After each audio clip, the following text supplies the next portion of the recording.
Good afternoon of you. पिछले revision class तक हमने बेसिक जर्नल एंट्रीज पर बात कर ली थी। कॉल्स इन एरियर्स क्या होता है, कॉल्स इन एडवांस क्या होता है, इससे रिलेटेड हमने डिस्कशन किया। शेयर कैपिटल का बैलेंस शीट में प्रेजेंटेशन कैसे होता है, शेयर कैपिटल किस किस तरह की होती है, authorise capital, issued capital, subscribe capital, called up capital, paid up capital, इन सब पर बात करी और फिर हमने कुछ एमसीक्यूज भी देखे। आज की क्लास में हम आगे बढ़ने से पहले अभी जो हमने पिछली क्लास तक कॉन्सेप्ट डिस्कस किए थे उससे रिलेटेड ना कुछ एग्जाम एमसीक्यूज अभी मेरे कराने रह गए हैं, पहले हम वो कर लेते हैं और उसके बाद फिर अपने डिस्कशन को आगे बढ़ाएंगे। तो बिना देरी के आइए जरा स्टार्ट करते हैं आज की क्लास को। क्वेश्चन नंबर 29 जो है वो हमारे इंस्टीट्यूट के सैंपल पेपर का क्वेश्चन है और क्योंकि सैंपल पेपर का क्वेश्चन है एज इट इज आने की पूरी प्रोबेबिलिटी है। ठीक है जी, आइए पढ़ते हैं। The following information pertains to X Limited. Equity share capital दे रखा है हमको, कॉल्ड अप लेकिन दे रखा है, ध्यान रखना यहाँ पे कॉल्ड अप कैपिटल है 5 लाख रुपीस की। कॉल्स इन एरियर्स दे रखी है हमको कितने की, 40,000 रुपए की। कॉल्स इन एडवांस भी दिया हुआ है, डिविडेंड पेबल का परसेंटेज दिया हुआ है और हमसे डिविडेंड पेबल पूछा है कि बताइए कितना अमाउंट हमें डिविडेंड के तौर पर पे करना चाहिए। यहाँ पर हम जानते हैं डिविडेंड कंप्यूट करने के लिए हमें पेड अप कैपिटल चाहिए होता है और पेड अप कैपिटल कैसे आता है, कॉल्ड अप कैपिटल में से हम कॉल्स इन एरियर्स को माइनस कर देते तो हमारा पेड अप कैपिटल आ जाता है। कॉल्स इन एडवांस जो गिवन है यहाँ पर, मैंने आपको पहले भी कहा था, ये सिर्फ आपको बेवकूफ बनाने के लिए दे रखा है, इसका कोई भी यहाँ पर यूज नहीं है। क्योंकि कॉल्स इन एडवांस क्या है, ये कॉल तो वो है जो हमने अभी तक मंगवाई ही नहीं है, ये हमारे लिए डेट है और क्योंकि ये हमारे लिए डेट है, शेयर होल्डर फंड से फिलहाल इसका कोई कनेक्शन नहीं है, ये हमारी बैलेंस शीट में एज करंट लायबिलिटी रिफ्लेक्ट होता है। हम यहां पर अब क्या करने वाले हैं, हम यहां पर सबसे पहले तो पेड अप कैपिटल कंप्यूट करेंगे। पेड अप कैपिटल कैसे कंप्यूट होती है, हम पहले लेते हैं called up capital. Called up capital है 5 लाख, इसमें से माइनस कर देंगे कॉल्स इन एरियर्स, वो है 40,000 और ये हमारी आ जाती है paid up capital.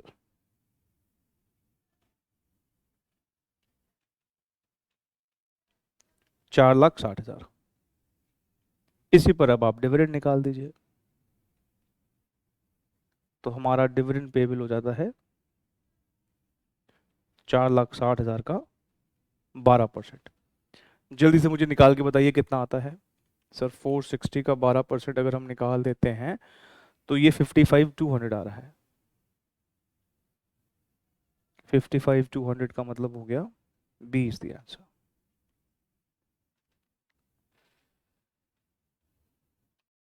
Question number 30, दिसंबर 2020 में ये क्वेश्चन आया और क्या पूछता है, देखो कितना सिंपल सा सवाल। The maximum amount of capital a company can issue is called, क्या बोलते हैं भाई उसको, ऑथराइज कैपिटल बोलते हैं, तो उसका सही आंसर हो जाएगा सी। क्वेश्चन नंबर 31, ये भी जून 2021 में आया। आप देखिए जरा कितने सिंपल क्वेश्चन पूछे गए हैं। Dash refers to that part of authorised capital which has actually been offered to the public for subscription. जो हम पब्लिक को ऑफर करते हैं, पब्लिक सब्सक्राइब कितना करती है ये अलग बात है, लेकिन जो हम पब्लिक को ऑफर करते हैं या जो हम इशू करना चाहते हैं उस कैपिटल को हम क्या बोल देते हैं, उस कैपिटल को हम इशूड कैपिटल बोलते हैं। तो उसका सही आंसर हो जाएगा C. Premium on issue of shares must be treated as, मैंने आपको लिखवाई भी थी ये बात कि जो हमें सिक्योरिटीज प्रीमियम रिसीव होता है वो एक रेवेन्यू रिसीट नहीं है, वो एक रिकरिंग नेचर की रिसीट नहीं है। ये जब हम कोई इशू लेके आएंगे तभी हमें ये रिसीट मिलती है। तो ऐसी रिसीट जो नॉन रिकरिंग नेचर की हो उसको हम कैपिटल रिसीट बोल देते हैं। तो उसका सही ऑप्शन हो जाएगा सी। और कैपिटल रिसीट की एक खास बात और होती है कि कैपिटल रिसीट जो है वो कुछ सिलेक्टेड खर्चों को ही राइट ऑफ करने के लिए जो है यूज की जाती है। मतलब कैपिटल प्रॉफिट्स जो हैं वो कैपिटल लॉसेस को ही जनरली राइट ऑफ करने के लिए यूज किए जाते हैं। हालांकि सिक्योरिटीज प्रीमियम के लिए तो सेक्शन 52 है ही, वहां पर तो वो यूजेस प्रिस्क्राइब्ड ही है कि इन पर्पसेस के लिए आप इस सिक्योरिटीज प्रीमियम को यूज कर सकते हैं। ठीक, आइए question number 33, premium on issue of shares must be credited to a separate account called, share premium account ना पहले कभी इसको बोला करते थे लेकिन अब इसको हम क्या बोल देते हैं, सिक्योरिटीज प्रीमियम। सिक्योरिटीज ना एक वाइडर टर्म है क्योंकि डिबेंचर पे भी जो प्रीमियम आता है उसको भी हम सिक्योरिटीज प्रीमियम बोलते हैं। तो सिक्योरिटीज एक वाइडर टर्म है, इसमें शेयर प्रीमियम भी इंक्लूड है, इसमें डिबेंचर्स इशू करते वक्त भी जो एक्स्ट्रा पैसा आता है फेस वैल्यू के ऊपर उसको भी सिक्योरिटीज प्रीमियम कह दिया जाता है। तो इसका सही ऑप्शन क्या है, इसका सही ऑप्शन है बी। ये भी एग्जामिनेशन क्वेश्चन है, ये भी जून 2021 में आया था। और क्वेश्चन नंबर 34 फिर से जून 2021 का क्वेश्चन। अब सिंपलिसिटी देखिए कितने सिंपल क्वेश्चन है। Amount received as calls in advance, calls in advance जो हमको मिल गई है वो हमारे लिए क्या है, वो हमारे लिए एक उधार है। उधार क्यों है, क्योंकि कल को हमने मान लो फाइनल कॉल ना मंगवाने का डिसीजन ले लिया तो ये पैसे तो वापस करने पड़ जाएंगे, लेकिन जो कॉल मैं मंगवा चुका हूं वो फिर कभी वापस नहीं करने होते। तो ये हमारे लिए क्या है, ये हमारे लिए उधार है, is a debt to debt of a company. ठीक है जी। तो ये कुछ क्वेश्चंस थे जो एग्जामिनेशन क्वेश्चन थे। अब हम अपने अगले कॉन्सेप्ट की तरफ बढ़ रहे हैं, आइए जरा डिस्कस करते हैं। देखो पॉइंट नंबर 7 तक हमने डिस्कस कर लिया था और हमारा जो अगला पॉइंट है, पॉइंट नंबर 8 है, वो है सब्सक्रिप्शन को लेकर। देखो जब हम अपने शेयर्स जो हैं इशू करना चाहते हैं, हमें खुद नहीं पता, ये बात मैंने आपको पहले बताई थी, हमें खुद ही नहीं पता कि हमारे शेयर्स में कौन कौन लोग इंटरेस्टेड हैं। इंडिया की इतनी बड़ी आबादी है, मुझे क्या पता मेरे शेयर में कौन इन्वेस्टमेंट करना चाहता है। तो मैं पहले पब्लिक को ही बोल देता हूं, भाई तुम ही पहले ऑफर कर दो, मतलब तुम ही पहले एप्लीकेशन दे दो, तो हमें ये पता लग जाएगा अच्छा ये वो लोग हैं जो हमारे शेयर्स में इंटरेस्टेड है। ठीक, अब मान लीजिए हम 1 लाख शेयर इशू करना चाहते हैं। अब 1 लाख शेयर इशू करेंगे तो हो सकता है कि हमारे पास एग्जैक्टली 1 लाख शेयर्स की एप्लीकेशन आ जाए। हम 1 लाख इशू करना चाहते हैं और एग्जैक्टली 1 लाख की एप्लीकेशन आ जाए, इसकी ना पॉसिबिलिटी थोड़ी सी रेयर है कि जितना सोचा एग्जैक्टली वही हो गया। अगर हो जाता है ऐसा, मान लो थ्योरेटिकल सिचुएशन, लेकिन मान लो हो जाता है कि जितना हम इशू करना चाहते हैं उतनी एप्लीकेशन आ जाए, फिर तो कोई प्रॉब्लम है ही नहीं। अपनी सारी की सारी अकाउंटिंग ट्रीटमेंट जो है वो 1 लाख शेयर्स के हिसाब से कर डालो। लेकिन अगर मान लो हमारे पास एप्लीकेशन आई 1 लाख से कम, 1 लाख से कम का मतलब हमारा जो इशू है वो अंडर सब्सक्राइब हुआ है। अंडर सब्सक्रिप्शन का क्या मतलब है, हम जितने शेयर्स इशू करना चाहते हैं सब्सक्राइब उससे कम हुए हैं। अगर अंडर सब्सक्रिप्शन है तो हमें अब एक बात का ध्यान रखना पड़ेगा, क्या ये बात का ध्यान रखना पड़ेगा, क्या मिनिमम सब्सक्रिप्शन पूरा हो चुका है। मतलब 1 लाख शेयर्स आपने इशू किए तो हमारी मिनिमम सब्सक्रिप्शन, हमने पीछे भी डिस्कस किया था, 90% होता है। तो हमें 90,000 से ज्यादा शेयर्स इशू करने ही पड़ेंगे, अदरवाइज पैसा रिफंड करना पड़ जाता है। मान लो हमारे पास 92,000 शेयर्स की एप्लीकेशन आ गई, हम 1 लाख शेयर इशू करना चाहते हैं लेकिन एप्लीकेशन 92,000 की आ गई, मतलब मिनिमम सब्सक्रिप्शन की तो रिक्वायरमेंट पूरी हो चुकी। तो ठीक है, आपकी मिनिमम सब्सक्रिप्शन की रिक्वायरमेंट पूरी हो गई है, 92 की तो एप्लीकेशन आ गई ना, तो 92,000 का पैसा लेकर जो है आप सारी की सारी अकाउंटिंग एंट्रीज कर दो। मतलब हम 92,000 शेयर से सारी की सारी जर्नल एंट्रीज पास कर देंगे। प्रैक्टिकली एक बात बताऊं, हमारा इशू ना अंडरराइट होता है। अगर हम अपने इशू का अंडरराइटिंग करवाते हैं तो जो बचे हुए 8,000 शेयर हैं वो हमें अंडरराइटर जो है वो टेकअप कर लेते हैं, तो हमारी एंट्री वैसे पूरे 1 लाख से हो जाती है। बट ठीक है, यहां पर थ्योरेटिकल बात कर रहे हैं, तो हम कह रहे हैं कि अगर इशू अंडर सब्सक्राइब होता है तो उस केस में होगा क्या, उस केस में कंपनी जो है लेस एप्लीकेशंस रिसीव करती है, receives application for less number of shares in offer to public. जितना हमने ऑफर किया होता है उससे हमें कम एप्लीकेशंस आती है। उस केस में जितने भी शेयर अप्लाई किए गए हैं हम उसके साथ प्रोसीड कर सकते हैं, provided minimum subscription is received. ये समझ में आता है? हाँ जी। लेकिन हमारा इशू हो सकता है बहुत नामी गिरामी है, मान लो पतंजलि अपना आईपीओ लेके आ रही है, या फिर रिलायंस या फिर एशियन पेंट्स वगैरह अपना एफपीओ लेके आ रही है, फर्दर इशू लेके आ रही है। अगर ऐसा है तो जो पब्लिक है वो पीछे आती है, बहुत सारे शेयर ओवर सब्सक्राइब होते हैं। हम मान लो 1 लाख शेयर इशू करना चाहते हैं पर एप्लीकेशन 50 लाख शेयर की जाती है, 50 टाइम्स ओवर सब्सक्राइब। अगर ओवर सब्सक्रिप्शन होगा तो बहुत ऑब्वियस ही बात है, हम वो सारा पैसा तो रख नहीं सकते, हमें तो 1 लाख शेयर्स का ही पैसा चाहिए था। तो जितनी रिक्वायरमेंट है हम फिर उतने से ही अपनी एंट्रीज करेंगे। मतलब अगर ओवर सब्सक्राइब होता भी है तो हमने जितने प्रोस्पेक्टस में लिखे हुए हैं, हम 1 लाख शेयर इशू करना चाहते हैं तो हम 1 लाख की शेयर्स की ही एंट्रीज पास करेंगे, और जो एक्सेस पैसा है उसके लिए 2 पॉसिबिलिटी बनती हैं।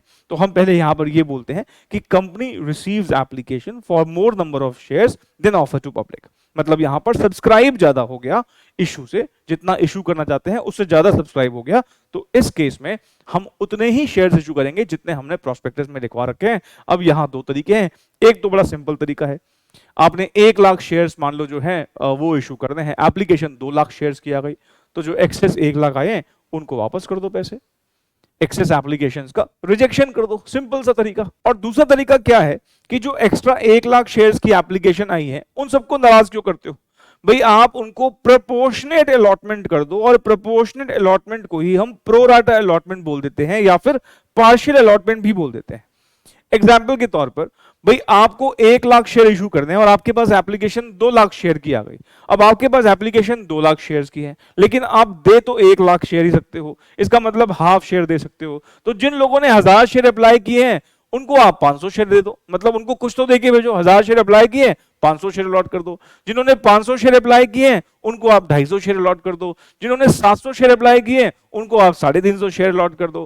कहने का मतलब यह है कि आप जो है प्रो राटा प्रोपोर्शनेट अलॉटमेंट कर दो। आप जितना आपको शेयर टोटल देना है उसका एक प्रोपोर्शन निकाल के उनको अलॉटमेंट कर दीजिए।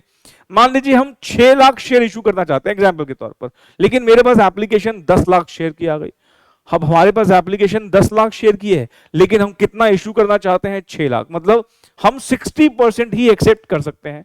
तो ठीक है, 40% रिजेक्ट कर दो, 60% एक्सेप्ट कर लो। एग्जाम्पल के तौर पर यहां पर देखो, अब हमारे पास अप्लाइड आ गए 5000, हमने कहा 60% हम एक्सेप्ट कर सकते हैं। तो ठीक है, 5 का 60% कितना होता है? 3000 शेयर दे दो उसको। तो यहां पर हमने कितना एप्लीकेशन एक्सेप्ट किया? 60%।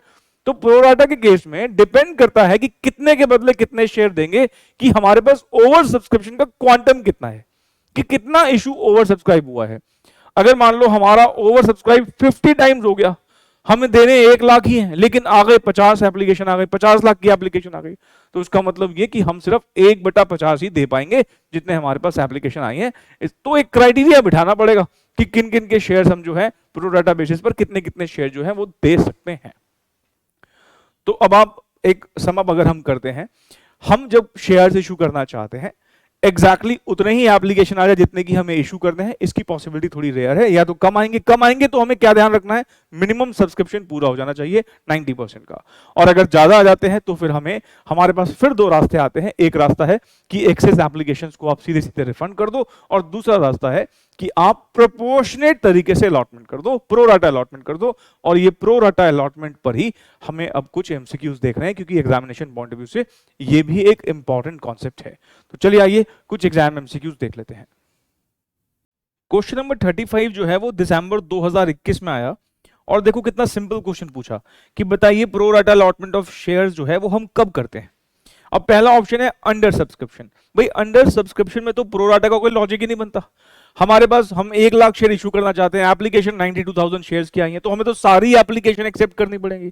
नहीं, अंडर सब्सक्रिप्शन में तो हम सारी एप्लीकेशन एक्सेप्ट कर लेते हैं, प्रो राटा की तो बात ही नहीं बनती। इवन इक्वल सब्सक्रिप्शन, हम 1 लाख शेयर इशू करना चाहते हैं, 1 लाख की एप्लीकेशन आई, यहां पर भी हमें सारी सब्सक्रिप्शन एक्सेप्ट करनी पड़ती है। तो ओवर सब्सक्रिप्शन ही एक ऐसा केस है जहां पर हम प्रोपोर्शनेट अलॉटमेंट करते हैं। और जो डी ऑप्शन है वो भी बकवास दे रखा है उसने, कहता है as and when desired by directors. अरे भाई डायरेक्टर्स का डिस्क्रिप्शन कहां से आ गया?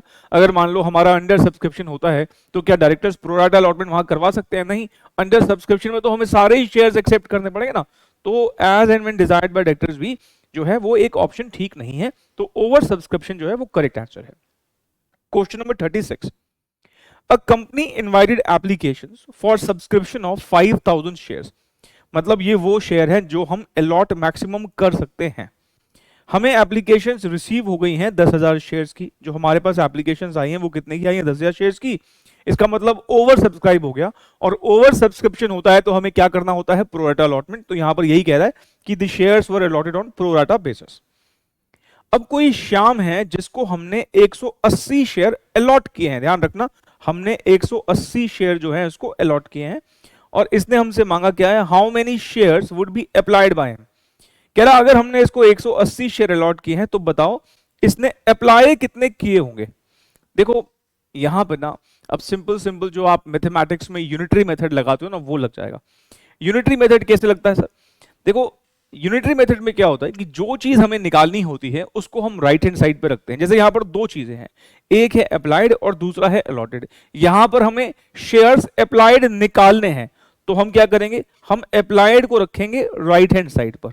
मतलब यहां अलॉटमेंट रखेंगे, अलॉटेड रखेंगे, और अप्लाइड जो है वो राइट हैंड साइड पे रखेंगे। अगर 5,000 शेयर्स हम देना चाहते हैं तो एप्लीकेशन कितने की आ रही है? 10,000 शेयर्स की। मतलब 5,000 शेयर्स अगर अलॉटेड है तो अप्लाइड 10,000 है, देखा जाए डबल है।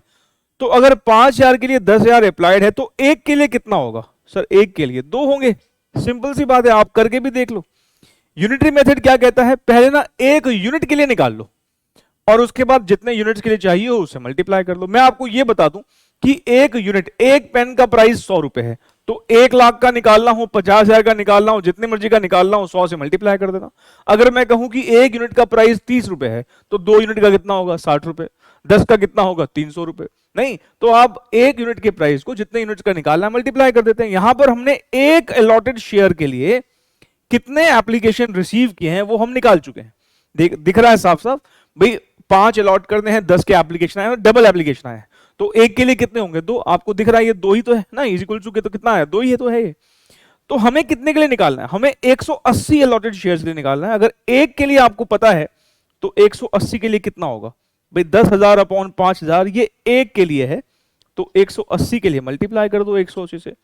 और सीधी सीधी कॉमन सेंस यहां पे लगी रही है कि भाई डबल शेयर अप्लाई किए होंगे ना उसने, अगर हमने उसको 180 दिए हैं तो उसने अप्लाई तो 360 किए होंगे, लेकिन यहां तो सीधा सीधा डबल का रिलेशनशिप दिख रहा है। आगे जाके क्वेश्चंस में डबल का रिलेशनशिप सीधे सीधे नहीं दिखेगा, तो ये यूनिटरी मेथड जो है वो हमको हेल्प करेगा। तो 360 इज द करेक्ट आंसर, और ये हो जाएगा बी जो है हमारा करेक्ट आंसर।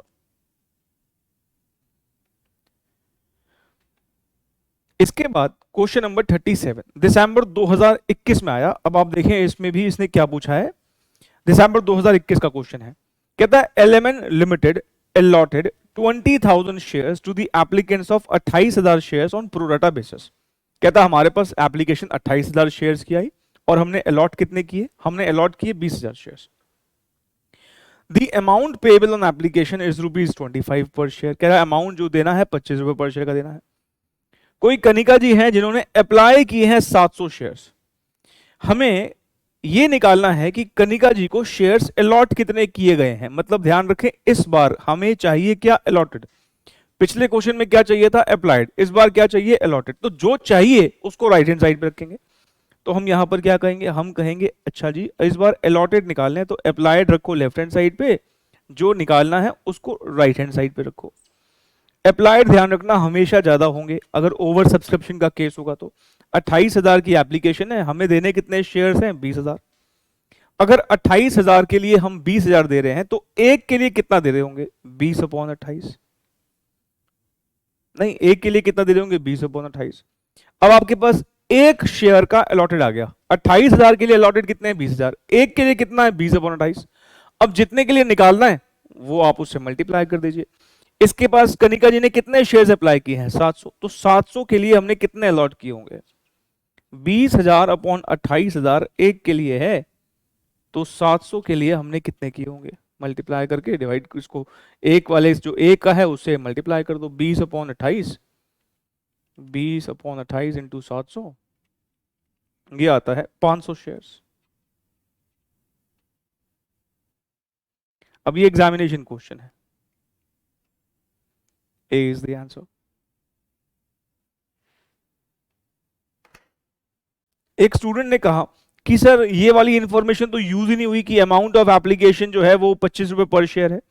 अरे सारी इंफॉर्मेशन थोड़ी कभी कभी यूज करने वाली, कुछ इंफॉर्मेशन तो वो पागल बनाने के लिए देता है, इस इंफॉर्मेशन का कोई यूज है ही नहीं। उसने मुझसे आंसर नंबर ऑफ शेयर्स में मांगा है कि बताइए कनिका जी को कितने शेयर्स हमने अलॉट किए होंगे, कोई इसने एप्लीकेशन का पैसा थोड़ी मांगा मुझसे। तो इस इंफॉर्मेशन का कोई यूज नहीं है इस क्वेश्चन में, सिर्फ आपको कंफ्यूज करने के लिए ये इंफॉर्मेशन दे रखी है। क्वेश्चन नंबर 38 पर आइए। अब ये क्वेश्चन ना सीपीटी का क्वेश्चन है, हमारे एग्जाम में एज इट इज आ सकता है। आइए पढ़ते हैं।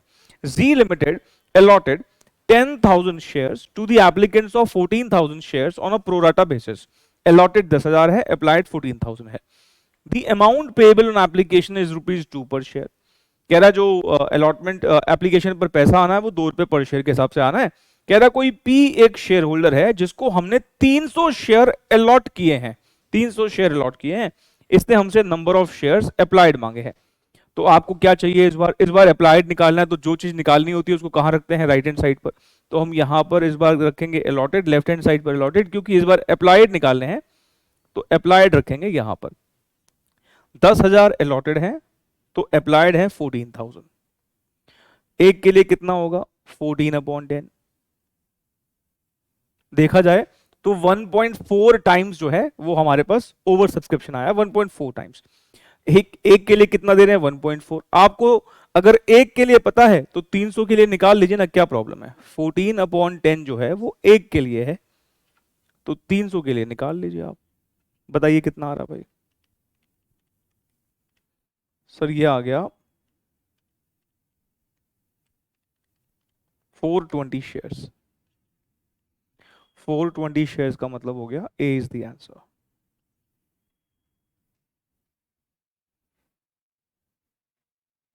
क्वेश्चन नंबर 39 भी एक इंपॉर्टेंट क्वेश्चन है, सीपीटी का क्वेश्चन है। आइए जरा पढ़ लेते हैं क्या लिखता है। X limited allotted 10,000 shares to the applicants of 14,000 shares on pro rata basis, मतलब अप्लाइड 14 है, अलॉटेड 10 है। कह रहा कोई ओ है, मिस्टर ओ है, जिसने अप्लाई करे हैं 840 शेयर्स। दो सवाल इसने किए हैं। जो पहला सवाल कर रहा है वो कर रहा है what is the number of shares allotted to him. कह रहा बता दीजिए इसको हम कितने शेयर्स जो है वो अलॉट करेंगे। पहले इसी को कंप्यूट कर लेते हैं। मैंने आपसे कहा जो चीज निकालनी हो उसको राइट हैंड साइड पर रखते हैं। हमें इस बार अलॉटेड निकालने हैं, तो हम अप्लाइड को रखेंगे लेफ्ट हैंड साइड पर और अलॉटेड को रखेंगे राइट हैंड साइड पर। ठीक है, अप्लाइड हमारे कितने हैं यहां पर 14,000 अप्लाइड हैं, और अलॉटेड हम कितने कर रहे हैं 10,000 अलॉट कर रहे हैं। और अगर 14 के लिए 10 अलॉटेड है तो एक के लिए कितना होगा 10/14। ठीक है जी। अच्छा, अगर एक के लिए 10/14 है तो 840 के लिए कितना होगा 10/14 एक के लिए है तो 840 के लिए कितना होगा, इसको कंप्यूट करके बता दीजिए। सर 840 इंटू 10 डिवाइड बाई 14 ये आता है 600। ये आते ही हमें इतना तो समझ में आ गया कि आंसर या तो ए होगा या सी होगा, बी और डी नहीं हो सकता क्योंकि यहां पर तो 840 शेयर लिखे हुए हैं। ठीक है ना। चलिए अब आगे बढ़ते हैं। If application money is ₹2, then what will be his amount transfer to further calls. पिछले क्वेश्चन में एप्लीकेशन मनी जो एक शेयर का दे रखा था वो यूजलेस इंफॉर्मेशन थी, लेकिन यहां पर ये इंफॉर्मेशन काम की है। अब आप जरा खुद लॉजिकली सोचिए, इस इंसान ने 840 शेयर जो है वो अप्लाई किए, पर मैंने इसको 600 शेयर अलॉट किए। इसने 840 शेयर जब अप्लाई किए होंगे तो इसको भी नहीं पता था कि इसको 600 शेयर मिलने वाले हैं। इसने तो इसी होप से 840 शेयर अप्लाई किए होंगे कि इसको पूरे 840 ही मिल जाएंगे। अब इसने अप्लाई 840 किए हैं अगर, तो पैसा भी तो 840 शेयर का ही दिया होगा, और मैंने इसको 600 शेयर ही अलॉट किए, मतलब मेरे पास इसके 240 शेयर का जो पैसा है वो एक्स्ट्रा आ चुका है। ये 240 शेयर का जो एक्स्ट्रा पैसा है, एक तरीका है कि इसको रिफंड कर देते हैं, इसके पैसे वापस कर देते हैं, लेकिन ये हम थ्रू आउट एक एकेडमिक एजम्पशन देखेंगे कि प्रोराटा अलॉटमेंट के केस में जो हमें एक्स्ट्रा पैसा मिलता है वो हम आगे की इंस्टॉलमेंट्स के लिए ना एडजस्ट कर लेते हैं कि उसे बार बार पैसा क्या मंगवाना, पैसा तो इसका आ ही चुका है, इसको हम आगे की इंस्टॉलमेंट में एडजस्ट कर लेंगे। कहने का मतलब ये कि इस इंसान ने अप्लाई किए 840 शेयर्स, हमने इसको दे दिए 600 शेयर्स। इसने एक्स्ट्रा कितने अप्लाई कर दिए 240 शेयर्स। इस 240 शेयर्स पर 2 रुपए के हिसाब से इसने मुझे 480 रुपए दिए होंगे। इस 240 शेयर्स पर 2 रुपए के हिसाब से इसने मुझे 480 रुपए दिए होंगे, तो मैं इस 480 रुपए को आगे की जो हमारी इंस्टॉलमेंट्स हैं, allotment, first call, final call, हम आगे के लिए एडजस्ट कर लेंगे, इसको वापस नहीं करेंगे। ये हम प्रोराटा अलॉटमेंट के केस में एक एजम्पशन लेते हैं कि जो भी एक्सेस पैसा आता है उसको हम आगे के लिए एडजस्ट कर लेते हैं, मतलब अपने पास ही रखते हैं, बार बार क्या मंगवाना, जब आगे मंगवाने होंगे तो उसमें एडजस्ट कर लेंगे इसको। आप ये 480 रुपए एक और तरीके से भी निकाल सकते हैं। कैसे, आप मुझे बताइए, जब इस इंसान ने 840 शेयर अप्लाई किए होंगे तो आपको कितना पैसा दिया होगा। सर हमारी एक शेयर की एप्लीकेशन 2 रुपए की है, इसका मतलब इस इंसान ने आपको 1680 रुपए दिए होंगे, लेकिन आपकी नीड तो मात्र 1200 रुपए की है। 600 शेयर ही तो दिए हैं आपने, तो आपकी नीड तो 600 इंटू तो 1200 की हुई सिर्फ। इसका मतलब 1680 इसने दिए हैं, आपको 1200 ही चाहिए थे, तो एक्स्ट्रा कितने दे दिए 480। नहीं, इसको ऐसे भी कंप्यूट किया जा सकता है। चलिए मैं इसको फॉर्मल तरीके से आपको लिखवा देता हूं। शेयर्स अप्लाइड कितने हैं भाई, सर शेयर्स अप्लाइड हैं 840। शेयर्स अलॉटेड कितने हैं, सर शेयर्स अलॉटेड हैं 600। तो एक्सेस शेयर्स अप्लाइड कितने हो गए, एक्सेस शेयर्स अप्लाइड हो गए हमारे 240। तो एक्सेस एप्लीकेशन मनी रिसीव्ड कितना हो जाएगा, sir excess application money received हो जाएगा 240 शेयर इसने एक्स्ट्रा अप्लाई कर दिए, तो 2 रुपए के हिसाब से इसने हमें 480 रुपीज दिए होंगे। ठीक है ना। तो इसने मुझसे मांगा क्या है, एक तो इसने मुझसे अलॉटेड शेयर मांगे थे, तो हमारा करेक्ट आंसर क्या हो जाएगा 600 शेयर्स। एक तो इसने मुझसे अलॉटेड शेयर्स मांगे थे और ये पूछा था कि आगे हम कितना एडजस्ट कर लेंगे, तो वो 480 रुपए जो एक्सेस आया वही तो एडजस्ट करोगे। तो ये हमारा फाइनल आंसर है। तो 600 शेयर्स 480 रुपए, ए इज द आंसर। ठीक है, आप ये 480 रुपए चाहें तो ऐसे भी कंप्यूट कर सकते हैं, आप चाहो तो आगे ऐसे बना भी लो एक। और ये कैसे कंप्यूट करोगे, 840 इंटू 2, 1680 रुपए इसने आपको दिए होंगे, लेकिन आपको चाहिए 1200 रुपए थे, तो एक्स्ट्रा कितने आए 480 रुपए। ऐसे भी कंप्यूट किया जा सकता है। ये क्वेश्चन वापस से सीपीटी का है, क्योंकि बड़ा इंपॉर्टेंट क्वेश्चन है वहां पर, तो हमारे एग्जाम में मुझे लगता है कि एक ना एक क्वेश्चन शायद आ ही जाए। Supreme Limited has allotted 5,000 shares to the applicants of 7,500 shares on pro rata basis. Applied 7500, allotted 5,000. The amount on application is rupees 3 per share. M जो है उसने अप्लाई किए थे 600 शेयर, अप्लाइड दे रखा है। Number of shares allotted to M will be, मतलब इसका पहला सवाल है कि शेयर अलॉट कितने हुए हैं।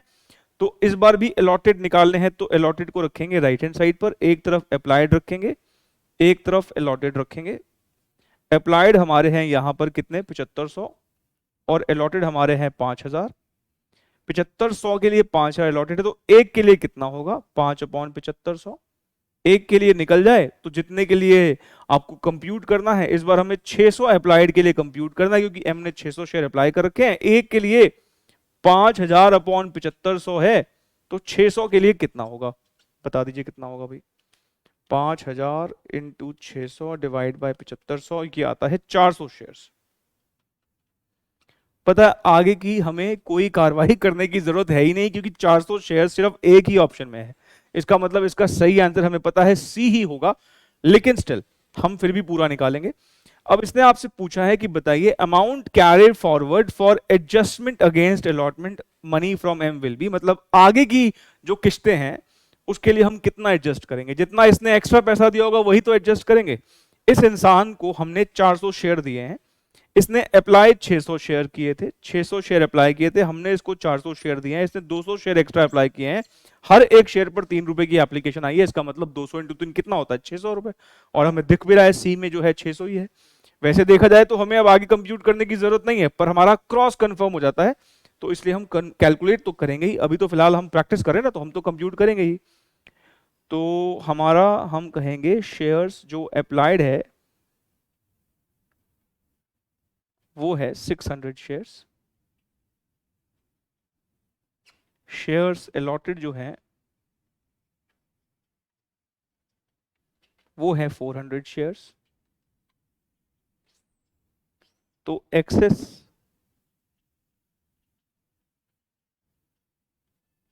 शेयर्स अप्लाइड हो जाएंगे 200 शेयर्स, तो एक्सेस एप्लीकेशन मनी रिसीव्ड, क्योंकि यही पैसा तो आगे के लिए एडजस्ट होगा ना, तो एक्सेस एप्लीकेशन कितना हो जाएगा 200 इंटू 3, 600 रुपए। तो हमारा करेक्ट आंसर क्या होगा 400 शेयर्स और दूसरा जो है 600 रुपए।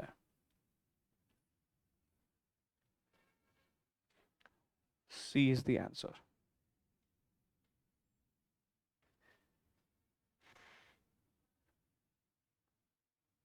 क्वेश्चन नंबर 41 अगर आप देखें ध्यान से, तो इतनी कॉमन इंफॉर्मेशन के बेसिस पर उसने ना हमसे 4 सवाल किए हैं। आप देखिए दिसंबर 21 में आए ये सारे के सारे क्वेश्चन, और सब में क्वेश्चन नंबर 41 का रेफरेंस है, मतलब जो कॉमन इंफॉर्मेशन दी हुई है उसके बेसिस पर 4 सवाल किए गए। और ये 4 सवाल क्या है ये सॉल्व करने से पहले आइए जरा हम क्वेश्चन रीड कर लेते हैं। ABC Limited issued 1 lakh equity shares of ₹100 each payable as under, मतलब हम शेयर्स अलॉट कितने कर सकते हैं मैक्सिमम 1 लाख। एप्लीकेशन पर 30 रुपए आने हैं, अलॉटमेंट पर 30 रुपए आने हैं, फाइनल कॉल पर 40 रुपए आने हैं, मतलब जो हमारे 100 रुपए आने हैं वो 3 किश्तों में आने हैं, 30 30 40, तीनों को जोड़ दोगे तो 100 रुपए हो जाता है। हमें एप्लीकेशन जो मिली है वो 45,000 शेयर्स की मिली है, मतलब हमारे पास एप्लीकेशन 1.45 की आई है और हमें 1 लाख शेयर देने हैं, ठीक है ना। अच्छा, अब ध्यान से वर्ड्स को देखें, यहां पर 3 कैटेगरीज है। यहां पर पहली कैटेगरी क्या है कि ऐसे एप्लीकेंट्स जिनको हमने प्रोराटा नहीं फुल अलॉटमेंट करी है। 25,000 शेयर्स उन्होंने अप्लाई किए, हमने अलॉटेड फुल, मतलब पूरे 25 के 25 दे दिए। 25,000 शेयर उन्होंने अप्लाई किए और हमने 25 ही दे दिए, 25 ही दे दिए, ठीक है। पहली कैटेगरी ये है। दूसरी कैटेगरी क्या है, applicants applied for 1 lakh shares, कह रहा है अप्लाई 1 लाख किए पर हमने इनको 75,000 शेयर्स दिए। मतलब देखा जाए तो ये वाली वो कैटेगरी है, ये सेकंड कैटेगरी वो कैटेगरी है जिनको हमने प्रोराटा अलॉटमेंट किया है। पहली वाली कैटेगरी प्रोराटा नहीं है, उनको हमने जितने मांगे सारे दिए, 25 मांगे 25 ही दिए। दूसरी वाली कैटेगरी जो है वहां हमने प्रोराटा अलॉटमेंट करी, उन्होंने मांगे 1 लाख पर हमने दिए कितने, 75,000। अब अगर आप ध्यान से देखें, हमें 1 लाख शेयर्स ही देने थे, 1 लाख दे चुके हैं, 1 लाख शेयर्स देने थे, 1 लाख का हिसाब हो गया, लेकिन अभी यहां हिसाब पूरा नहीं हुआ, ये बनता है 1.25, जबकि हमारे पास एप्लीकेशन कितने की आई है, हमारे पास एप्लीकेशन 1.45 की आई है। तो उसने थर्ड कैटेगरी बताई है। थर्ड कैटेगरी क्या है, रिमेनिंग एप्लीकेशंस वर रिजेक्टेड। अब मुझे बताओगे, पहली दो कैटेगरी में अप्लाइड कितने हो गए, 125, टोटल अप्लाइड कितने थे, 145, मतलब थर्ड कैटेगरी में कितने शेयर्स होंगे हमारे, थर्ड कैटेगरी में 20,000 शेयर्स होंगे, जो कि रिजेक्टेड कैटेगरी है, मतलब इनको हमने कोई भी शेयर नहीं दिया। उसने बोला है रिमेनिंग एप्लीकेशंस वर रिजेक्टेड। मतलब ये जो सवाल है, इस सवाल के अंदर हमारे 3 कैटेगरीज है। फर्स्ट कैटेगरी जिनको हमने फुल अलॉटमेंट किया है, 25 मांगे 25 ही दिए। सेकेंड कैटेगरी जहां पर हमने प्रोराटा अलॉटमेंट किया है, जितने मांगे जाए अगर उतने ना दिए जाए, मतलब ऐसा भी नहीं उनको नाराज किया है, उन्होंने जितने मांगे लेकिन उतने नहीं दिए, तो ऐसी कैटेगरी जिनको हम प्रोपोर्शनेट अलॉटमेंट करते हैं वो बेसिकली प्रोराटा कैटेगरी हो गई। और थर्ड कैटेगरी दिए ही नहीं, हमने कोई क्राइटेरिया बिठा रखा होगा, ऐसे लोग जिन्होंने 10 से भी कम शेयर अप्लाई किए हैं उनको तो रिजेक्ट ही मार देंगे, मतलब ऐसा कुछ क्राइटेरिया होगा। तो एक कैटेगरी वो हो गई जिनको हमने रिजेक्ट ही कर दिया, एक भी शेयर नहीं दिया। अब आप जरा सोचें, जिनको हमने फुल शेयर्स दे दिए तो उनका जितना पैसा आया सारा हमें चाहिए था, इतना ही चाहिए था, इतना ही दिया है।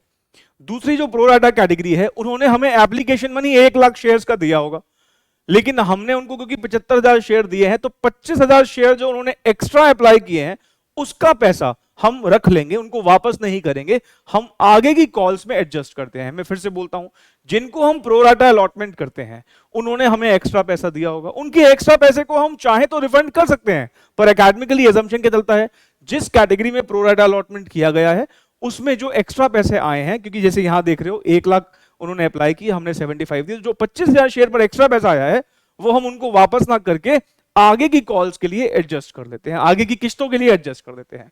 और जो रिजेक्टेड कैटेगरी है उसको तो पूरे पैसे वापस करने ही है, क्योंकि उसको आप शेयर दे ही नहीं रहे, उसका पैसे रख के करोगे क्या आप, करने क्या हो, उनके पैसे नहीं रखेंगे, उनके पैसे तो हम वापस कर देंगे। अब ये कुछ बातें हैं, इन बातों को दिमाग में रखते हुए आइए जरा एक एक करके सवाल कर लेते हैं। पहला सवाल जो उन्होंने हमसे किया है, क्वेश्चन नंबर 41 खुद ही जो है, कहता बताइए अमाउंट रिसीव कितना होगा at the time of application. आप मुझे बताइए कितना पैसा हमें मिला होगा, इसमें मुझे कोई वर्किंग करने की जरूरत नहीं है, बहुत सिंपल स्ट्रेट फॉरवर्ड क्वेश्चन है। 1,45,000 शेयर्स की हमारे पास एप्लीकेशन आई है, तो 30 रुपए के हिसाब से हमारे पास पैसा आया होगा कि नहीं आया होगा, सोच के बताइए। एप्लीकेशंस 1,45,000 शेयर्स की आई है, फिलहाल तो मुझे भी नहीं पता था कि हम कितने शेयर जो है किस किस को कितने कितने देंगे, पहले तो 1,45,000 की एप्लीकेशन आ गई, तो इतना पैसा तो आया होगा ना हमारे पास। ये पैसा अगर आप निकालोगे तो आएगा 43,50,000, तो इसका सही आंसर हो जाएगा बी। इसमें कोई दिक्कत है नहीं सर। क्वेश्चन नंबर 42 में कहता है, कह रहा 41 के रेफरेंस में देखो और बताओ how much excess money received on application, how much excess money received on application. आप खुद बताइए आपको कितना एक्सेस पैसा मिल गया। आपको चाहिए तो 1 लाख शेयर्स का ना, आप इशू कितना करना चाहते हो, 1 लाख शेयर्स, तो एक्सेस कितना पैसा आया। सर हमने एक्सेस पैसा जो रिसीव किया है, क्योंकि हमें 145,000 की एप्लीकेशंस मिली है, पर हमें शेयर्स तो 1 लाख ही इशू करने हैं, इसका मतलब 45,000 शेयर्स जो हैं वो हमारे एक्सेस शेयर्स अप्लाइड हैं एट द रेट ऑफ ₹30। अगर हम कर लेते हैं 45,000 इंटू 30, ये आता है 1350। This is the excess money received on application. 1350 का मतलब हो गया A is the answer. Simple सा फंडामेंटल है, 1 लाख शेयर हम देना चाहते हैं, 145 की एप्लीकेशन आ गई, कितनी एक्सेस एप्लीकेशन आ गई 45,000, 45,000 इंटू 30 कर लोगे तो क्या आ जाएगा आपका, आपका एक्सेस एप्लीकेशन मनी आ जाएगा। क्वेश्चन नंबर 43 कहता 41 का ही रेफरेंस लो। Amount to be refunded, amount to be refunded, ध्यान रखना जिनको हमने प्रोराटा अलॉटमेंट किया है, मतलब जो ये सेकंड कैटेगरी है 1 लाख शेयर, इनको भले ही हमने 75,000 शेयर दिए हो, इनके 25,000 शेयर्स के हमारे पास एक्स्ट्रा पैसे आए होंगे, लेकिन इनका पैसा रिफंड नहीं करते, क्योंकि इनका पैसा हम रख लेते हैं और आगे की किस्तों में एडजस्ट कर लेते हैं।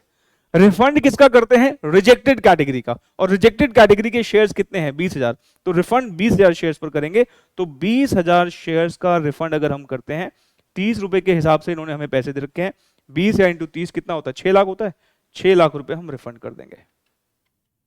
तो इसका सही आंसर क्या हो जाएगा, डी। ठीक है जी। रेगुलर बैच होता तो मैं ये प्रॉपर तरीके से एक लाइन लिखवाता, क्योंकि रिवीजन लेक्चर है और हमें टाइम का भी ध्यान रखना है, तो जहां बच सकता है वहां बचाएं और उस बचे हुए टाइम में हम ज्यादा कवरेज कर लें, है ना। चलिए क्वेश्चन नंबर 44 को देखें। इन दी क्वेश्चन नंबर 41, मतलब 41 का ही रेफरेंस है, amount of excess application money available for adjustment against allotment money. बताइए किसका पैसा आप एडजस्ट करेंगे अलॉटमेंट मनी में, जिनको हमने प्रोराटा अलॉटमेंट किया है। प्रोराटा अलॉटमेंट किसको कर रखा हमने, सेकंड कैटेगरी का। सेकंड कैटेगरी का अप्लाइड कितना है 1 लाख, उसको अलॉटेड कितना है 75। उन्होंने कितने शेयर एक्स्ट्रा अप्लाई किए हैं 25,000, तो 25,000 शेयर्स का जो पैसा है ये हम अलॉटमेंट के लिए एडजस्ट कर देंगे। तो प्रोराटा कैटेगरी में अगर हम देखते हैं शेयर्स अप्लाइड हैं, मैं अब यहां पे प्रॉपर लिख देता हूं, शेयर्स अप्लाइड है 1 लाख, शेयर्स अलॉटेड हैं 75, 25,000 जो है ये एक्सेस शेयर्स अप्लाइड है,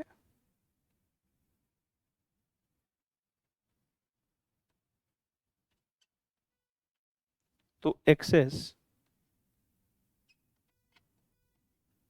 एप्लीकेशन मनी रिसीव्ड कितना हो जाएगा, 25,000 को 30 से मल्टीप्लाई कर देते हैं, 7.5 लाख रुपए आना चाहिए। देख लीजिए आप प्लीज एक बार, ए इज द आंसर।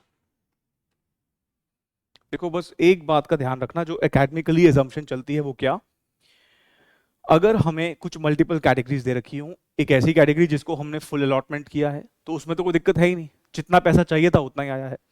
एक कैटेगरी वो जहां पर हमने प्रो राटा अलॉटमेंट किया है, प्रो राटा अलॉटमेंट कैटेगरी का हम रिफंड नहीं करते unless specified by question. Question कहेगा तो अलग बात है, लेकिन हम उसको रिफंड नहीं करते, उसका पैसा हम आगे के लिए एडजस्ट करते हैं, ये एकेडमिक असम्पशन चलती है। और जो रिजेक्टेड कैटेगरी है उसका आपको रखना ही क्यों है, उसका तो रिफंड करेंगे।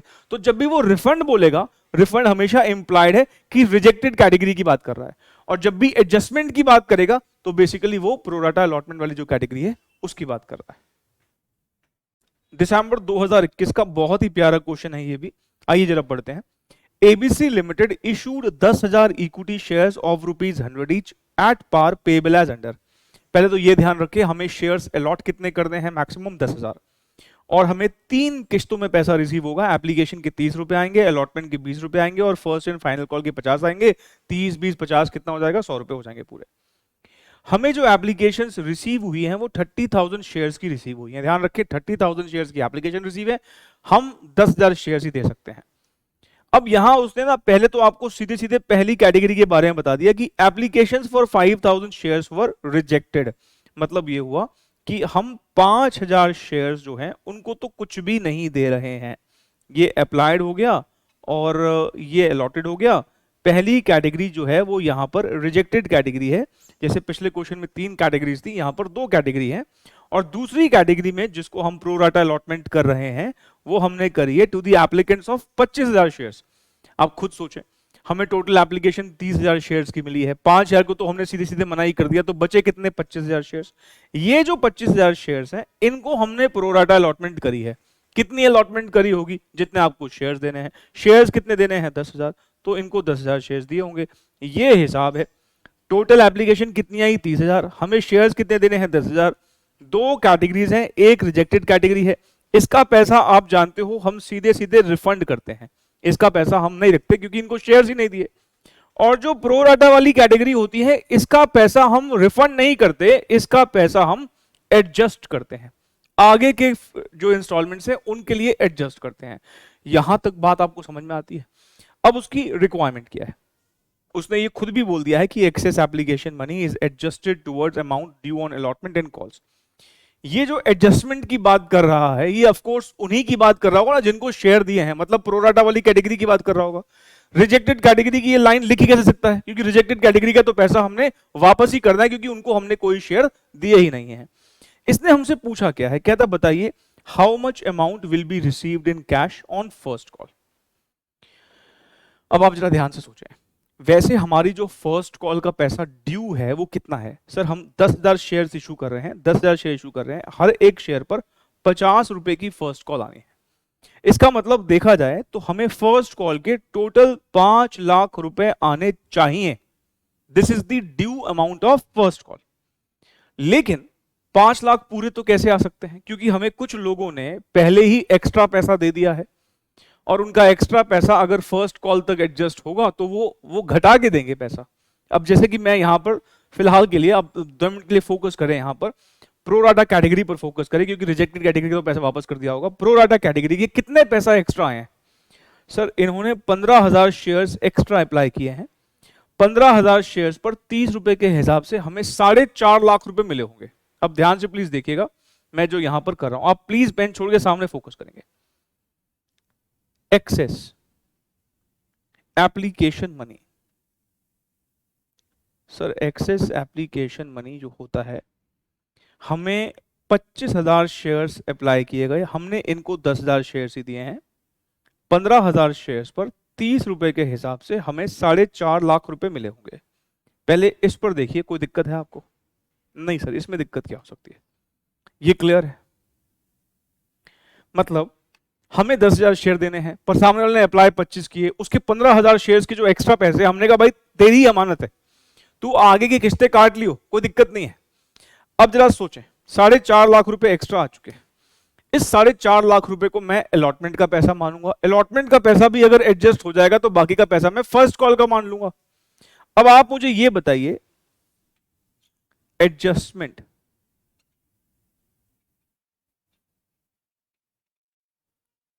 टूवर्ड्स अलॉटमेंट,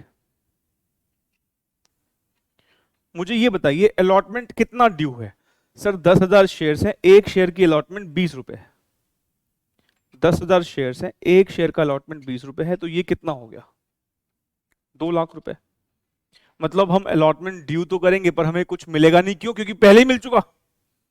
2 लाख रुपए की अलॉटमेंट, 4.5 लाख रुपए हमारे पास पहले ही आ चुके हैं, जिसमें से 2 लाख रुपए हमने अलॉटमेंट के मान लिए होंगे, और बाकी के बचे हुए हमने फर्स्ट एंड फाइनल कॉल के मान लिए होंगे। First and final call adjusted. अब आप जरा सोचें, फर्स्ट एंड फाइनल कॉल वैसे ड्यू कितनी है? 5 लाख, 10,000 इंटू 50। लेकिन लेकिन लेकिन हमारे पास एक्सेस मनी बचा ही कितना है? 4.5 लाख रुपए का एक्सेस मनी था, जिसमें से 2 लाख रुपए एडजस्ट कर दिया, तो रिमेनिंग 2.5 लाख रुपए हम जो है फर्स्ट कॉल का पैसा एडजस्ट कर देंगे, 2.5 लाख रुपए। This is balancing figure.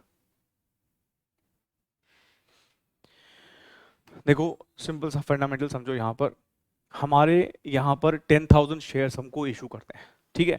हमारे पास एप्लीकेशन तो 30,000 की आई, पर 5,000 शेयर्स को तो हमने सीधे सीधे मना कर दिया कि तुमको कोई शेयर नहीं देंगे, रिजेक्टेड कैटेगरी है। तो प्रोराटा अलॉटमेंट किसको कर रहे हैं? 25,000 शेयर्स को 10,000 शेयर दे रहे हैं। अब जिनका हम प्रोराटा अलॉटमेंट करते हैं उनका पैसा रिफंड नहीं करते, उनका पैसा हम आगे की इंस्टॉलमेंट में एडजस्ट करते हैं। 25,000 शेयर्स की हमारे पास एप्लीकेशन आई, हमने उनको 10,000 ही दिए। इसका मतलब 15,000 शेयर्स पर उन्होंने जो एप्लीकेशन मनी दिया होगा वो हमने कहा हम रख रहे हैं। 15,000 शेयर्स का जो एप्लीकेशन मनी है वो कितने रुपए है? वो 4.5 लाख रुपए। हमने कहा ये हम रख रहे हैं, हम एडजस्ट कर रहे हैं, आगे तुमसे मंगवाएंगे नहीं। हमने कहा ठीक है, ठीक है, रख लिया हमने। अब जब हम अलॉटमेंट ड्यू करेंगे, अलॉटमेंट कितना ड्यू होगा? 10,000 शेयर्स पर 30 रुपए, 20 रुपए के हिसाब से 2 लाख रुपए ड्यू होगा। 4.5 लाख तो आ ही चुके हैं ना, पहले ही आ चुके हैं एक्स्ट्रा पैसे, तो 2 लाख रुपए तो यहाँ एडजस्ट हो गए। अब बच्चे 2.5 लाख रुपए। 2.5 लाख रुपए हमने फर्स्ट एंड फाइनल कॉल के एडजस्ट कर दिए। फर्स्ट एंड फाइनल कॉल के वैसे कितने बनते हैं? 5 लाख रुपए। 2.5 लाख रुपए एडजस्ट हो गए। अब आप खुद ही सोच के बताइए, अब वो जो बचे हुए पैसा हमारा रह गया है वो कितना रह गया है? सर 5 लाख आना था, 2.5 लाख तो हमें पहले ही आ चुका है, 2.5 लाख और आ जाएगा, तो रिमेनिंग जो कैश आएगा फर्स्ट एंड फाइनल कॉल पर वो 2.5 लाख रुपए का आएगा। तो हम यहां पर क्या कह सकते हैं, क्या लिख सकते हैं, हम यहां लिखेंगे share final call due 10,000 shares पर 50 रुपए के हिसाब से 5 lakh rupees minus excess application received, application money received,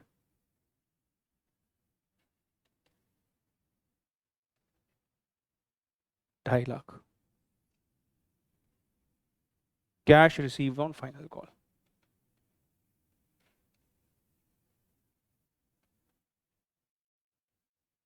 अब मैं आपसे एक सवाल करता हूं, मान लो ये सवाल ऐसा होता, हाउ मच अमाउंट, ये सवाल उसने थोड़ा सा बदल के किया होता, उसने ये पूछा होता how much amount will be received in cash on allotment. बताइए सर अलॉटमेंट पे तो कुछ भी नहीं आता, 0 पैसा आता, क्यों? क्योंकि अलॉटमेंट ड्यू कितना है, अलॉटमेंट सर ड्यू है 10,000 इंटू 20, 2 लाख रुपए, और 4.5 लाख तो उनका हमारे पास पहले से रखा हुआ है, तो 2 लाख तो पूरा का पूरा ही एडजस्ट हो जाता, तो अलॉटमेंट पे तो उन्होंने कुछ भी नहीं दिया होगा।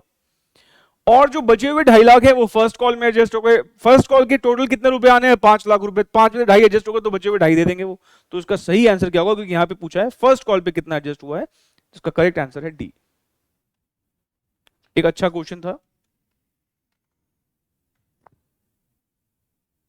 अच्छा, एक बच्चे का सवाल आया कि सर ये जो एक्सेस मनी आपको दिख रहा है, ये मान लो 4.5 लाख ना होता, ये 9 लाख होता, आप नहीं काटेंगे, सिर्फ मैं आपको काट के बता रहा हूं, मान लो ये 9 लाख होता, उस केस में क्या होता? भाई उस केस में तो फिर क्या होना था, अलॉटमेंट का पैसा तो पूरा का पूरा एडजस्ट हो ही जाता, बल्कि फर्स्ट एंड फाइनल कॉल के पूरे 5 लाख इसी में से एडजस्ट हो जाते। तो 9 लाख में से 7 लाख एडजस्ट हो गया, अब उसके बाद आगे तो कोई किस्त है ही नहीं, फर्स्ट एंड फाइनल कॉल भी पूरी आ गई, अभी भी इन शेयर होल्डर्स का 2 लाख रुपए एक्स्ट्रा पड़ा है कंपनी के पास, फिर वो तो रिफंड करेंगे ही ना भाई, सीधी सीधी बात है। 9 लाख रुपए का अगर मान लो ये एक्सेस मनी है, हमें चाहिए कितने, हमें अलॉटमेंट के 2 लाख रुपए चाहिए, फर्स्ट एंड फाइनल के 5 लाख रुपए चाहिए। भाई आप सोचिए ना, हमारा अलॉटमेंट कितने रुपए है, अलॉटमेंट हमारा 20 रुपए है, ये 50 रुपए, टोटल 70 रुपए चाहिए, 10 इंटू 70 कितना होता है, 7 लाख रुपए, लेकिन आपके पास 9 लाख रुपए पड़े। तो अगर सारी किस्तें एडजस्ट हो जाएं, फिर भी कुछ बचता है, फिर तो रिफंड करेंगे ना, तो फिर हम क्या करते, उस केस में हम यहां पर रिमेनिंग जो 2 लाख रुपए होता वो रिफंड कर देते। वैसे प्रोराटा कैटेगरी का रिफंड होता नहीं, क्यों? क्योंकि हम उसको आगे की किस्तों में एडजस्ट कर देते हैं। लेकिन मैं आपसे ये कह रहा हूं, आगे की सारी किस्तें अगर एडजस्ट हो जाती हैं, उस केस में हम फिर क्या करेंगे, जो भी फिर भी बच जाता है तो उसको रिफंड कर देते हैं, ऐसा होता है। अगला जो हमारा कॉन्सेप्ट है वो बेसिकली एक थ्योरेटिकल डिफरेंस है इक्विटी शेयर और प्रेफरेंस शेयर्स के बीच में। देखो ये अब एक ऐसा डिफरेंस है जो आपने जब 11th या 12th क्लास में अगर आपने कॉमर्स बैकग्राउंड से करी है तो आपने बिजनेस स्टडीज के पेपर में देखा हो, आपने हो सकता है अकाउंटिंग के पेपर में भी इस डिफरेंस को देखा हो, ग्रेजुएशन के दौरान भी देखा हो, और यहाँ पर फिर से हमारा आईसीएसआई जो है इस डिफरेंस को डिस्कस करता है स्टडी मटेरियल में। और इसके बेसिस पे ना जो इंस्टीट्यूट ने सैंपल पेपर इशू कर रखा उसमें 2 एमसीक्यू हैं, जिसमें से कोई भी एमसीक्यू एग्जाम में बिल्कुल एज इट इज रिपीट हो जाएगा, तो हमने कहा चलो इसको डिस्कस कर लेते हैं। देखो अब इसमें पहला जो है रेट ऑफ डिविडेंड को लेकर, हम जानते हैं कि इक्विटी शेयर होल्डर क्योंकि मालिक लोग हैं, असलियत में बिजनेस को बढ़ाने की, ग्रो करने की जिम्मेदारी इन्हीं लोगों की है। तो अगर किसी पर्टिकुलर ईयर में कंपनी को लगता है कि हमें अपने फ्यूचर में बिजनेस को बढ़ाने के लिए पैसा चाहिए, तो जितना भी प्रॉफिट कमाया जाता है कंपनी उसको रोक लेती है, डिविडेंड नहीं बांटती। मतलब अगर हमारी एक्सपेंशन की नीड्स है तो हम जो है इक्विटी वालों को डिविडेंड उस साल में नहीं देते या कम देते हैं। मतलब कोई फिक्स रेट ऑफ डिविडेंड नहीं है। किसी पर्टिकुलर ईयर में मान लो हमारे प्रॉफिट्स बहुत कम हुए, हमें लगता है यार छोड़ो यार इस बार डिविडेंड नहीं देते हैं क्योंकि प्रॉफिट बहुत कम है, या किसी पर्टिकुलर ईयर में नुकसान हो गया, तो इक्विटी शेयर होल्डर जो है प्रेफरेंस या डेट की तरह ये क्लेम नहीं कर सकते कि हमें तो भाई डिविडेंड तुमको देना ही पड़ेगा। हालांकि ऐसी बहुत सी अच्छी कंपनियां हैं जिनका डिविडेंड का बहुत बढ़िया ट्रैक रिकॉर्ड है, लेकिन ये कंपनी की डिस्क्रिप्शन है, ये इक्विटी शेयर होल्डर क्लेम नहीं कर पाएगा कि हमें डिविडेंड देना ही है। ठीक है जी। उसके बाद प्रेफरेंस वालों की बात करें, भाई उनका तो फिक्स रेट ऑफ डिविडेंड है, क्योंकि प्रेफरेंस वालों को सही मायनों में देखें तो वो क्वाजी डेट है। क्वाजी डेट का मतलब उसमें कुछ फीचर डेट के होते हैं और कुछ फीचर मालिकों के होते हैं। तो डेट का जो सबसे इंपॉर्टेंट फीचर प्रेफरेंस वालों में होता है वो क्या होता है कि उनको फिक्स्ड रेट से डिविडेंड दिया जाता है। हालांकि प्रेफरेंस वाले भी जिस पर्टिकुलर ईयर में मान लो किसी नुकसान हो गया, लॉसेस हैं, तो उस केस में प्रेफरेंस वालों को भी डिविडेंड नहीं पे करते। लेकिन अगर वो क्यूमुलेटिव प्रेफरेंस शेयर्स हैं तो अगले साल जो है जब प्रॉफिट्स होंगे तो वो पिछले साल वाला डिविडेंड भी हमको देना पड़ता है, ठीक है जी। उसके बाद हमने कहा असल में मालिक कौन है इक्विटी और प्रेफरेंस में? सर असलियत में मालिक तो इक्विटी शेयर होल्डर है। इसका मतलब कंपनी को कैसे चलाना है ये कौन डिसाइड करेगा? Equity share holder. और कंपनी को कैसे चलाना है इसके लिए होती है वोटिंग।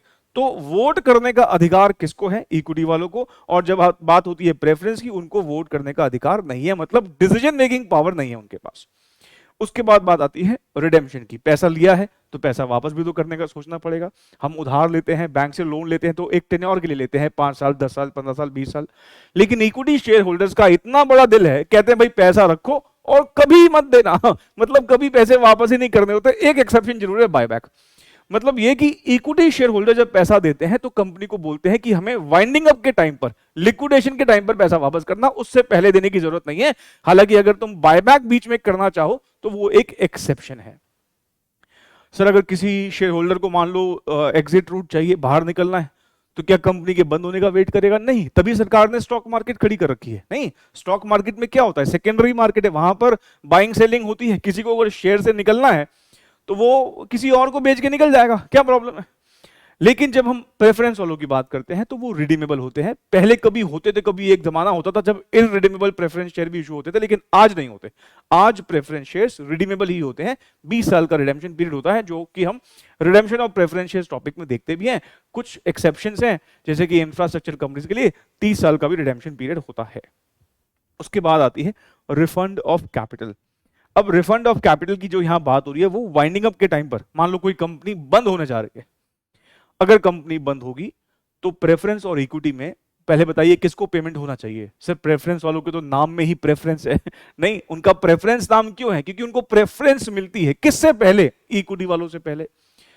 तो अगर पहले प्रेफरेंस वालों को पे हो जाएगा तो बाद में किसको पे होगा? इक्विटी। तो इक्विटी वालों को तो सबसे आखिरी में पे होता है। इसका मतलब हम कह रहे हैं कि आफ्टर प्रेफरेंस शेयर्स हम इक्विटी वालों को देंगे, या फिर ये कहें कि बिफोर इक्विटी शेयर हम प्रेफरेंस वालों को देंगे। नाम में ही प्रेफरेंस है। प्रेफरेंस किससे पहले? प्रेफरेंस। Preference before equity.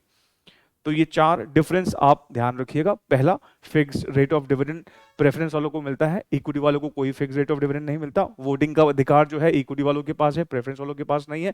उसके बाद यहाँ रिडेम्पशन की बात अगर करें तो इक्विटी वालों का रिडेम्पशन होता ही नहीं है, लेकिन जो प्रेफरेंस शेयर्स है वो रिडीमेबल होते हैं। और चौथा, रिफंड ऑफ कैपिटल, मतलब लिक्विडेशन की बात हो रही है, जब कंपनी बंद हो रही है तब की बात हो रही है।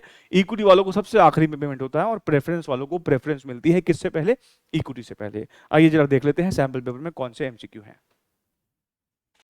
अब ये जो 2 क्वेश्चन है ये सैंपल पेपर के हैं और दोनों में से कोई भी क्वेश्चन एज इट इज आपके एग्जाम में आएगा, ठीक है जी। A fix rate of dividend is paid on, of course किस पर फिक्स रेट ऑफ डिविडेंड देते हैं? प्रेफरेंस शेयर्स पर। इक्विटी शेयर्स पर तो फिक्स रेट ऑफ डिविडेंड होता नहीं। और जहां तक सवाल डिबेंचर और टर्म लोन का है, इनके ऊपर फिक्स रेट ऑफ इंटरेस्ट पे किया जाता है, ना कि डिविडेंड। फिर कहता है बताइए किसके पास राइट टू वोट है in a meeting of share holders? किसके पास राइट टू वोट होता है? इक्विटी वालों के पास राइट टू वोट होता है। तो इसमें सही आंसर क्या हो जाएगा? ए। तो ये दोनों सैंपल पेपर के क्वेश्चन है, बेसिक से क्वेश्चन है, कोई ऐसा इसमें कुछ समझाने वाला है ही नहीं। इशू ऑफ शेयर्स के रिवीजन को अब हम कंटिन्यू करेंगे नेक्स्ट क्लास में, और अगली रिवीजन क्लास बहुत ज्यादा इंपॉर्टेंट है क्योंकि अगली क्लास में इस चैप्टर का जो एग्जामिनर का सबसे फेवरेट कॉन्सेप्ट है forfeiture and re issue of shares, उसके ऊपर हम रिवीजन शुरू करेंगे। तो अगली क्लास आप किसी भी हालत में मिस नहीं कर सकते हैं। आज जो हम एएस लिखेंगे वो कौन सा एएस लिखेंगे? एएस नंबर 14, जो कि है अकाउंटिंग फॉर एमालगमेशन। जब 2 कंपनी एमालगमेट होती हैं तो उसके दौरान किस तरह से अकाउंटिंग की जाती है, वो एएस 14 में उसका जिक्र है, अकाउंटिंग फॉर एमालगमेशंस। तो जल्दी से मुझे एएस 11 से याद कराइए कौन कौन से थे। सर एएस नंबर 11 था effect of changes in foreign exchange rates. As number 12 government grants के ऊपर। As number 13 investments. As number 14 जो हम आज देख रहे हैं वो है अकाउंटिंग फॉर एमालगमेशंस। ठीक, तो रैंडमली अगर आपसे पूछो तो एएस 7 बताइए कंस्ट्रक्शन कॉन्ट्रैक्ट्स। एएस नंबर 5 बताइए। सर एक बड़ा सा एएस था, बताओ ना कौन सा था वो बड़ा सा एएस? सर नेट प्रॉफिट और loss for the period, prior period items and changes in accounting policies. ठीक, तो एएस 11 था फॉरेन एक्सचेंज रेट्स का, 12 गवर्नमेंट ग्रांट्स, 13 इन्वेस्टमेंट्स और 14 जो है एमालगमेशंस। आज जो हम एब्रीविएशन लिख के जाएंगे वो एक बड़ा ही प्रीमियर इंस्टीट्यूट है कॉस्ट अकाउंटिंग का, जिसको हम प्यार से सीमा बोल देते हैं, CIMA, chartered institute of management accountants. एक यूके बेस्ड इंस्टीट्यूट है। कॉस्ट अकाउंटिंग की आपको जितनी भी किताबें दिखेंगी उसमें अगर किसी कॉस्ट की डेफिनेशन का रेफरेंस होगा तो वो डेफिनेशन जो है वो इसी इंस्टीट्यूट ने दी होगी। दुनिया भर के जितने भी कॉस्ट अकाउंटिंग इंस्टीट्यूट्स हैं उनका इंस्पिरेशन है ये CIMA, प्यार से सीमा। इसकी फुल फॉर्म भी बहुत ज्यादा important examination point of view से, chartered institute of management accountants. क्या है? Chartered institute of management accountants. चलिए अब मुझे ना एक बार वो ASB वाली जितनी भी हमने एब्रिविएशंस देखी थी वो याद है आपको? ASB का फुल फॉर्म क्या है? Accounting standard board. ये हमारी कंट्री का ASB है, हमारे कंट्री की जो ICAI की ही ये एक बॉडी है जो कि अकाउंटिंग स्टैंडर्ड्स को फॉर्मुलेट करती है। इसके आगे I लगा दे तो क्या हो जाएगा? International accounting standard board. इसके आगे A लगा दे तो ऑस्ट्रेलियन अकाउंटिंग स्टैंडर्ड बोर्ड। इसके आगे NZ लगा दे तो न्यूजीलैंड अकाउंटिंग स्टैंडर्ड बोर्ड। और अगर हम कहें ASBJ तो वो क्या होगा? Accounting standard board of Japan. उसके बाद IPS ASB, IPS international public sector accounting standard board. आज हमने क्या लिखा है? CIMA, chartered institute of management accountants. मिलते हैं अगली क्लास में। Thank you so very much, take care, bye.